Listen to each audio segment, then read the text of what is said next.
We're about to take a glimpse of what's to come in Season 3, and there are two things in particular that are making a legendary return. Stay tuned to find out what they are. Welcome back, guys! Before we begin, subscribing to my channel will mean a lot to me and I'll be infinitely grateful. I will also give you cookies. I promise. Now, first is first. New battle pass, new operators and new maps. My guess is you already heard about that, but if you haven't, this is what we're getting. Bad boy Alejandro, and his hottie counterpart Valeria. Unconfirmed, but allegedly later on, Alex is making his return as well. We're also getting a bunch of new maps to play on, including two night maps, Black Goat and Palayo? Basically a lighthouse. There is also Ali, which is another small map. It's probably somewhere in Agda village. Gonna be fun.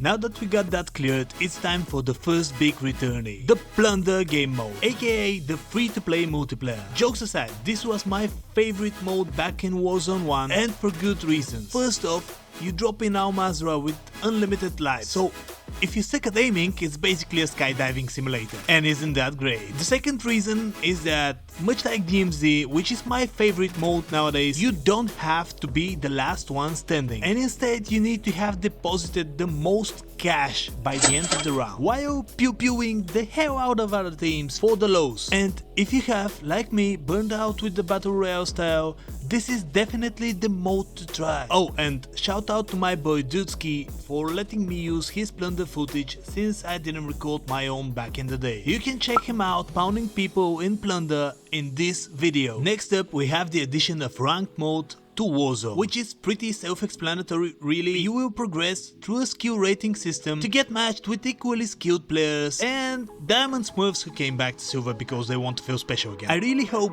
this doesn't turn into a bot-infested area like the Fortnite arenas, but I guess we have to wait and see how this plays out. A big change is coming to DMZ mode as well, namely the new workbench station that you can find near the buy stations in the map. On it, you can use cash to modify weapon attachments on contraband weapons, add or remove any attachment of your choosing as long as you have it unlocked, so make sure to unlock the most broken ones before the update comes. The barter system is a fresh take on things. It will let you trade items for other items and, quote, it will have what you need. So it's obviously a meme vending machine. Oh, and it will probably offer hard to come by mission items like GPUs?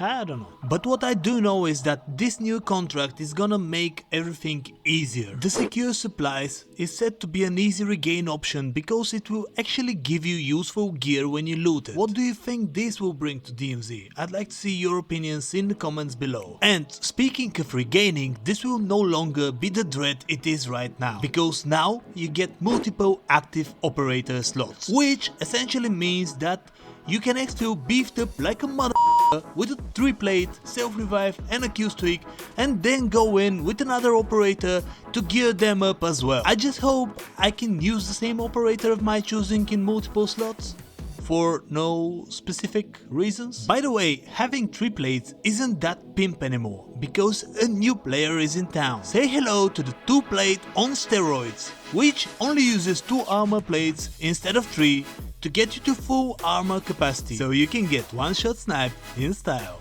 Oh, but Pew Pew, there are no one-shot snipers in the game, you say. Meet the returning champion and my personal favorite part of this update, the intervention.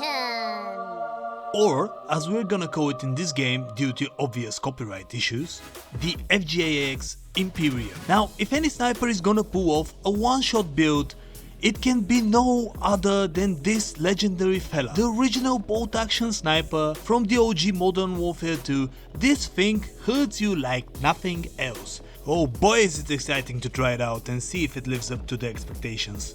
We're also getting a few other weapons that nobody's gonna use, and you know it. Lastly, we're getting a new faction with either an unoriginal or still hidden name, which will start off with 3 mission tiers that will grow up to 5 during the season. There is also gonna be some kind of secret underground place in Al Mazrah that might be connected to them.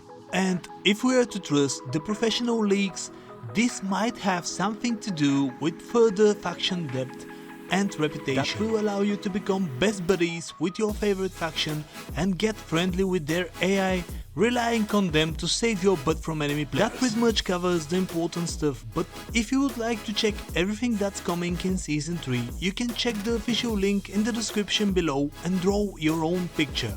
And in the meantime, if you want to shoot people with style and efficiency, check this video of my devastating Tempus torrent loadout.